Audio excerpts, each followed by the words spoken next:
Alors, je m'appelle Alexis Vergerot, j'ai 26 ans et je suis l'auteur du livre Il était une fois la Beaujoire, un livre sur les 40 ans du stade. Et je suis journaliste à Ouest France et passionné du FC Nantes depuis tout petit. Alexis, comment t'es venue cette idée d'écrire un livre sur la Beaujoire? Une envie de rendre hommage à ce stade de la Beaujoire qui aura 40 ans le 8 mai 2024. C'est un projet commencé en début 2022.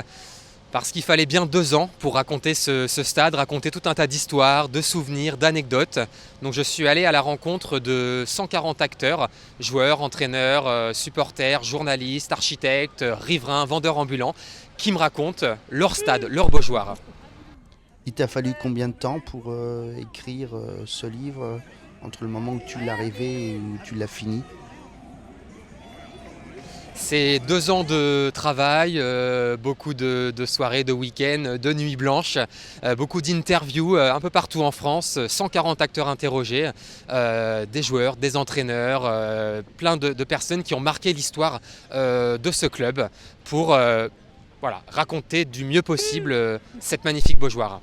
Alors le stade de la Beaujoire, ça se résume pas simplement à l'histoire sportive du football club de Nantes, n'est-ce pas? Alors ce stade en fait c'est forcément beaucoup de FC Nantes, mais il y a aussi eu du foot international avec le grand match, le France-Belgique du 16 juin 84, avec le triplé de Platini ce jour-là, qui est considéré vraiment comme le jour de naissance de la Beaujoire. C'est un mois après l'inauguration, un Nantes-Roumanie qui n'a pas laissé un souvenir impérissable. On a eu la Coupe du Monde 98, on a eu du rugby en 2007, en 2023, on a eu la Coupe de France aussi avec des épopées des Herbiers, de Carquefou, et on a eu des concerts mémorables. U2, Pink Floyd, Genesis, Dire Straits, Mylène Farmer, Johnny Hallyday. Voilà, plein d'histoires. Alors la Beaujoire, ce sont les joueurs, les sportifs, mais pas seulement, ce sont aussi tous les gens qui travaillent autour et à qui tu as voulu donner la parole, les acteurs. Oui, j'ai voulu humaniser ce stade. Car ce stade de la Beaujoire, c'est pas seulement un bloc de béton, c'est plein d'histoires de vie, c'est des supporters, c'est le te souviens-tu du jour où tout a commencé, le père, la mère qui amène sa fille, son fils au stade pour la première fois et ce jour on tombe amoureux du Nantes FC. C'est ça que j'ai voulu raconter. J'ai voulu raconter des histoires de vie, des histoires de transmission, du partage, car c'est ça aujourd'hui le FC Nantes. Donc je raconte les supporters, je raconte les vendeurs ambulants, je raconte les stadiers, les riverains, et pas seulement les acteurs principaux qu'on a sur le terrain. Alors 140 personnes, 140 portraits, c'est un gros travail. Comment tu as choisi les personnages que tu vas interviewer? On choisit les acteurs qui ont créé cette Beaujoire, qui ont participé à son histoire, qui l'ont vu grandir, qui l'ont vu naître.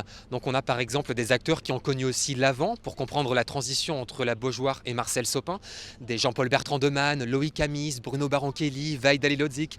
Après des joueurs un peu plus récents, le titre de 95 par exemple, avec du Japhet Endoram, du Serge Dizet, du Christophe Pignol. Ensuite 2001 avec du Moldovan, du Nestor Fabri, du Nicolas Savino, du Michael Landreau qui a écrit la préface. Puis des joueurs un peu plus récents encore, les Morosetto, les Darocha, et encore plus récents, les Valentin Rongier, Adrien Thomasson, voilà, tous ces joueurs-là qui ont fait ce stade, tout simplement. Alors Alexis, parmi toutes ces rencontres que tu as faites, est-ce qu'il y en a quelques-unes qui t'ont marqué plus que les autres et qu'est-ce qui t'en reste? Il y a plusieurs rencontres marquantes dans ce livre. Je peux citer par exemple Charles Bietri, grand journaliste qui me raconte le premier match de l'histoire de Canal+ en 84. C'est une révolution médiatique ce jour-là, les caméras qui entrent dans le vestiaire pour la première fois.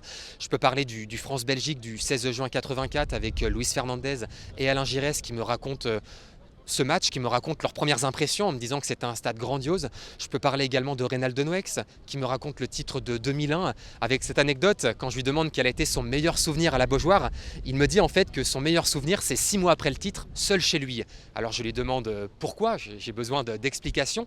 Et Denouex en fait c'était tellement un amoureux du jeu qu'il ne prenait pas forcément conscience des tribunes, de ce qui se passait autour du terrain. Et le 12 mai 2001, quand Nantes est champion de France contre Saint-Étienne, il n'a pas conscience de l'envahissement de terrain. Et il s'en rend compte 6 mois après, quand un supporter dans la rue le croise, lui donne une cassette, et là c'est la claque. Chez lui, voilà, il découvre l'envahissement, il se dit on a fait ça le 12 mai 2001, et c'est son plus beau souvenir de la Beaujoire.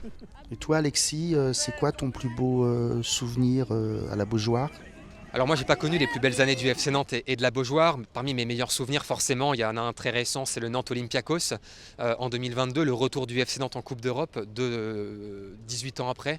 Ce jour-là, une ambiance jamais vue à la Beaujoire, une ambiance vraiment électrique avec les tribunes qui tremblent, et forcément le match aussi hommage à Salah le 30 janvier 2019 contre Saint-Etienne. Ce jour-là, la Beaujoire elle ressemble à une véritable cathédrale, une ambiance très silencieuse autour du stade, et voilà, c'est aussi ça la Beaujoire. C'est rendre hommage à tous ceux qui ont fait son histoire et qui sont aujourd'hui partis, disparus, des anciens joueurs, des anciens entraîneurs, dirigeants et aussi des supporters qui ont fait ce stade.